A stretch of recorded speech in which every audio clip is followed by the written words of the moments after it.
Good day everyone, I am Alyssa Arcala. Today I'm going to discuss about the forensic photography.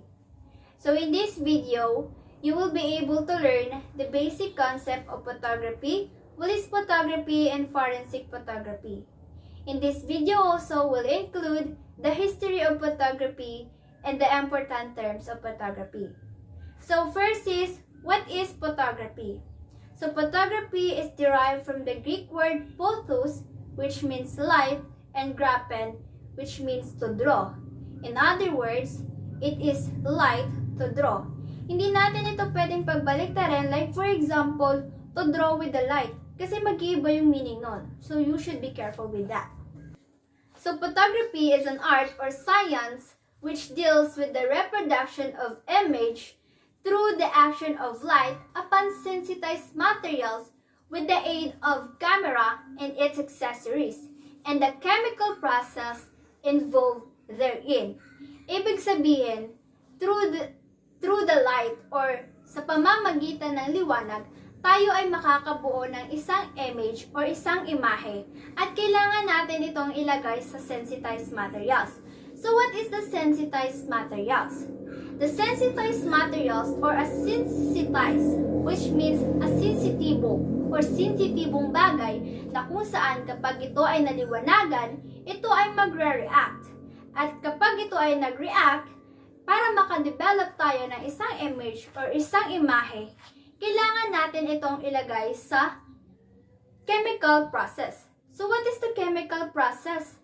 The chemical process is ito yung film developer or you need to be print out. So those lights, sensitized materials, cameras and accessories, and the chemical process is the 4 elements of photography. So you should remember that. The 4 elements of photography, the first one is light, and then followed by the sensitized materials, the cameras and accessories, and the chemical process. So, ang light is na-divided into 2. So, which is the natural light and artificial light. When we say natural light, it is natural na. Nasa nature na natin. Hindi na kailangan gawin ng isang tao kasi natural na. Like for example, the sunlight, the moonlight, yung mga ganung light. Sa mga daylight, ganon. Land sa artificial light naman, ito yung man-made, ginawa ng isang tao. Like, for example, the bulb, diba? Gawa yun ng isang tao. Or the mga electricity, like, basta hindi siya nakakuha sa nature lang. So, man-made niya. So, yun. And then, the sensitized materials. The sensitized materials, it's like what I've said earlier, ito yung mga sensitibong bagay or the negative alter that chemical developer. And the cameras and accessories, we all know that the camera is used to capture. And the last one, the chemical process, like what I have said earlier again, it is the film developer or it is need to be print out.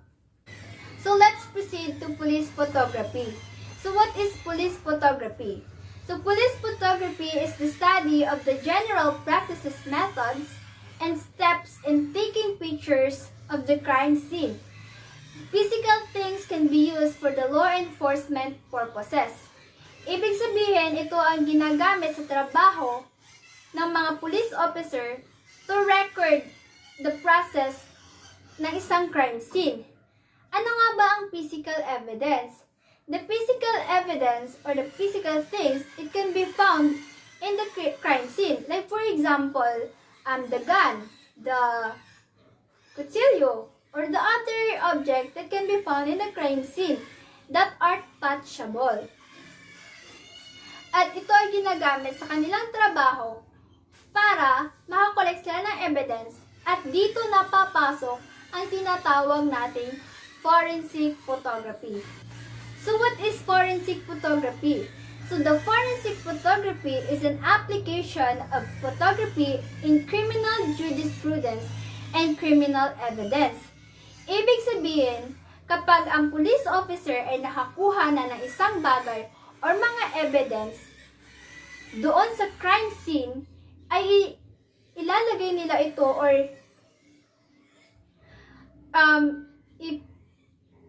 dadalhin nila ito sa isang crime laboratory. At kung saan sa crime laboratory ay sasalain at titignan ng maigi kung ano yung mga nakalat na evidence. At kapag ito ay nagkaroon na ng process or investigation, ay dadalhin na ito sa korte. At ito ang gagamiting ebidensya. So, let's proceed to the criminal investigation photography. So, in criminal investigation photography, it is an essential tool for the law enforcement investigator. As a tool, it enables him to record visible and in any cases, the visible evidence and the crime scene. Special techniques employing infrared, ultraviolet, and X-ray radiation enable him to record evidence which is not visible. So when we say infrared or infrared radiation, when we say radiation, alam naman natin na ito ay nakakasama sa katawan or nagkukos ng cancer. So sa pamamagitan ng infrared radiation, makikita natin yung hindi nakikita ng ating mga mata. Like for example, sa isang CCTV or sa isang malimlim na lugar, kung titignan natin, kung wala tayong nakikita sa mga mata natin, wala tayong nakikita na may tao pala doon, so gagamitan natin yun ng infrared so that makikita natin kung may tao ba doon or wala. Like maliliit mga bagay yun. So, when we say naman ultraviolet, ultraviolet is the art of process of photographing or recording unseen object.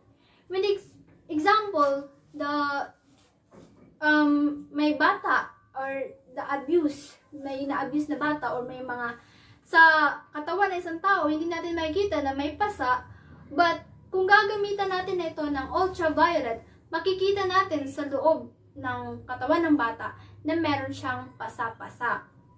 So, when we say naman sa X-ray, alam naman natin what is the meaning of X-ray, diba? So, the X-ray, ito yung ginagamit na like for example, sa loob ng ating katawan, like for example, kung may bali ba tayo sa paa, sa kamay, sa mga ganun, kung may mga depress pa sa pangatawan natin. So, let's proceed to the function. The function of photography in the field of law enforcement. So, the first one is identification. Bago natin masabi na may crime na nangyari, dapat may identification muna. What is the, ano yung laman ng identification? So, in identification, dito nalagay yung missing person, the criminal, lost and stolen properties, and civilian.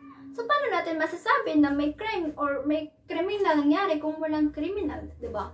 Paano natin masasabi kung may crime na nangyari kung walang nawawalang tao or walang na-lost na or mga na-stolen na property, di ba? So, that is the identification. The second one is communication and microfilm file. This is the transmission of photos or investigation report file. Ibig sabihin, nandun sa loob na yon yung mga ebidensya or evidence na isang tao. And the third is, ito yung tinatawag natin na evidence. Sa evidence, it is a recording and perceiving. So which is including the crime scene, the vehicle accident, the homicide and murder, and the robbery cases. It's also discovering and providing by the contrast and content, and also by the magnification. So when we say evidence, alam naman natin na ang salitang evidence is ebidensya. Kung ano yung mga, like for example, sa vehicle, ano yung plate number, sa sa crime scene. Ano ba yung nandung mga object? Ano ba yung laman ng, ano ba yung naiwang mga object doon sa crime scene para matrace natin yung isang criminal. The third is the action, the fourth is the action of offender. So when we say the action of offender, reenactment of crime. Inulit niya yung mga krimeng nangyari or krimeng ginawa niya from the past. Diba? So, the fifth is court exhibits. When we say court exhibits, it is a demonstration enlargement. When we say demonstration, dine-demonstrate, diba? Nandun na sa kote, kung saan parang maglilitis na ang mga tao sa, like for example, the criminal and versus the something sa victim, diba? Maghuhusay kumbaga. So, the criminal, number 6 is the crime or fire prevention. So, alam natin the crime or prevention, diba? Kung paano maiiwasan o ma-prevent ang isang crime. So, the 7 is public relations.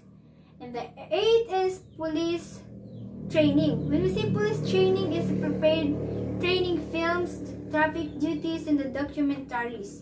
Natin na ang police training is may mga obligasyon sila, diba?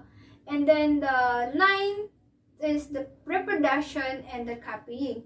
Like is the photographs and official of the records. So dapat sa function of photography and field of enforcement, meron silang copy about the photograph or sa mga photograph na nakuha sa isang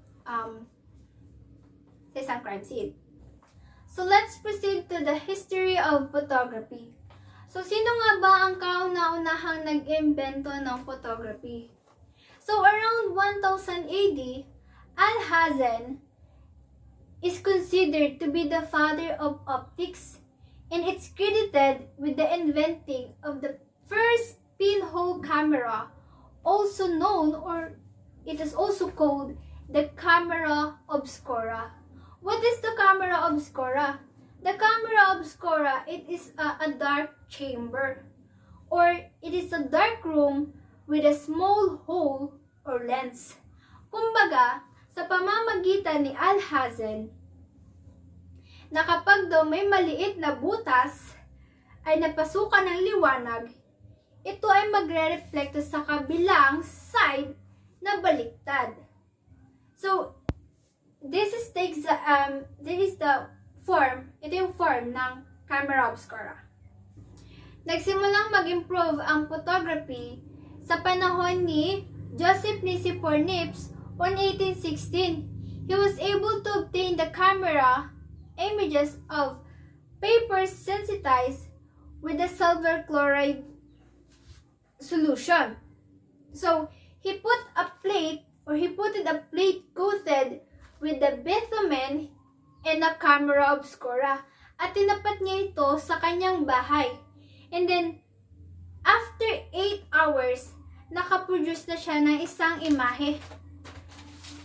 Imagine 8 hours, nakabuo na siya ng isang imahe at ito ang kauna-unahang image na kanyang na-produce. So, Joseph Nicephore Niepce began sharing his findings with Louis Jacques Daguerre. So, they become a partnership for 3 years. At dito na nagsimula ang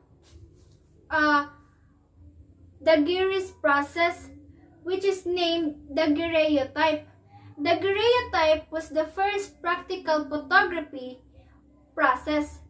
Images was made permanent by the use of hypo. So, in the daguerreotype, ito na yung nakapag-produce ng mas mabilis na image. Kung saan, the first daguerreotype was taken in 1839. Saan? Doon sa Rome in Italy. And then, sumunod naman si Henry Fox Talbot or William Henry Fox Talbot. He patented the calotype process, or siya din ang tinaguri ang father of the photography. So, sa pamamagitan niya, nakapag-produce siya ng calotype. At yung calotype ay naging isang reason kung bakit tayo merong camera ngayon. So, with that camera, or by that, dahil kay William Henry Fox Talbot, ay na-develop na ngayon, dahil sa kanya, is mas napabilis yung mas nag-improve yung tinatawag na photography. So, Sir John F.W. Herschel on 1839, he coined the word photography. So, kauna-unahang tinawag ang photography on 1839 by Sir John F.W. Herschel. And around 1861, James Clerk Maxwell, he researched on colors. Diba dati, kung sa, simula kay Alhazen punta kay William, is puro black and white lang. So, kang Maxwell na time, or kang James Clerk Maxwell, nag-research na siya ng mga colors. And around 1907, Lomeric color process was introduced. A panchromatic film was used, but with blue, green, and red filter. So, around 1907, dito na form, o dito na nabuo yung mga color, or dito na nagsimula yung mga kulay, at sa tulong naman ni Edwin H. Land on 1947, he introduced Polaroid, or the one-step photography, kung saan yung mga photos or mga photography or mga pictures is meron ng mga kulay. So let's proceed to the last part, which is the terminologies or the important terms of photography. So the first one is relative aperture.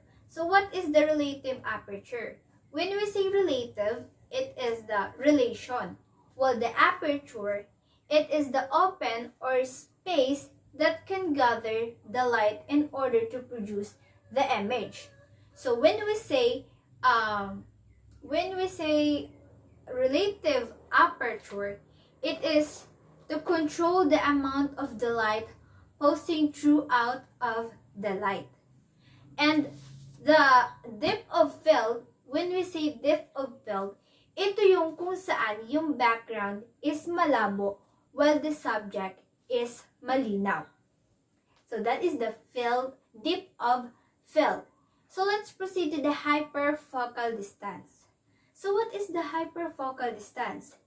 The hyperfocal distance is focusing the distance that the gives of your photos and the greatest depth of field. Again, what is the depth of field? The depth of field, yun yung photos na kung saan malabo ang kanyang background while the subject is malinaw. So, depth of focus. When we say depth of focus, ito yung naka-focus sa main object. Okay, this is it is focused to the main object. So, distortion. What is distortion? Kung makikita natin sa cellphone natin, merong yung parang pagkabaluktot ng isang image. So, yung pag ganun side, this one. Papakita ko na lang. So, that is the distortion for you able to understand or to see kung ano nga ba ang distortion. Then, the circle of confusion. The circle of confusion is the state of uncertainty of being unable to figure out of what is going on. Hindi ma-figure kung ano nga ba yung image or yung object na meron doon. Then the angle of view is ito yung sinasakop ang buong image or yung pinapalawak, which is when we say angle, angle of view, or it is the two lines emerging. Two lines emerging. So when we say two lines emerging, it is the angle of view. So the focal length. What is the focal length? Ang focal length naman, it is the yung malayo ang nararating, you're the distance measured from the center. Na kahit nandito lang ako, nakatayo ako dito, pag ginan ko, malayo ang nararating niya. So, that is the focal length. So, let's proceed to the resolving power of the lens. It is the maximum angle of resolution. Then let's proceed to focus. So, what is focus? When we, the focus, from the word focus, it is, the object distance are estimated and calculated. When we say the object distance is estimated and calculated, ito ay ang focus. So, lens. Ang lens ay, ito yung mata ng camera. Mata ng camera na kapag napasukan ng ilaw, ay magkakaroon ng isang imahe. Okay? The positive lens, ito yung makapal sa gitna at manipis sa kilid, which is tinatawag na convex. When we say convex, it is a thicker. And when we say positive lens, it is the converging lens. Yun yung sinasabi ng convex na kung saan makapal ang gitna at manipis ang gilid. While kung manipis naman ang gitna at makapal ang gilid, ito ay tinatawag na concave. What is the concave? Ang concave is the thinner or the diverging lens. When we say diverging lens, it is a negative lens. Okay? When we say makapal sa gitna, manipis ang gilid, it is a convex, which is a thinner or a converging lens. That is the positive lens. While naman sa negative lens is manipis yung gitna at makapal yung gilid, tinatawag itong concave na kung saan is thicker. I mean thinner rather. And ang term niya is diverging lens. So, sa negative is a diverging while the positive is converging. So, let's proceed to the shutter. So, what is the shutter? The shutter is matatagpuan sa loob ng camera. So, shutter, when you say shutter, it is parang kumikislap. Like, for example, kapag pipikit tayo, tapos bubuka yung mata natin. Parang ganun. Like, pipikit tayo, tapos bubuka ulit. So, that is what we call shutter. So, what is filter? We all know that the filter that we use is may colored, diba? That is a filter. It is a homogeneous medium. And then the correction filter. When we say correction filter, it is the alter to response of the film, that especially in terms of the brightness value. It is kino-correct niya yung filter ng isang image. While the contrast, it is a darken or a lighten certain color.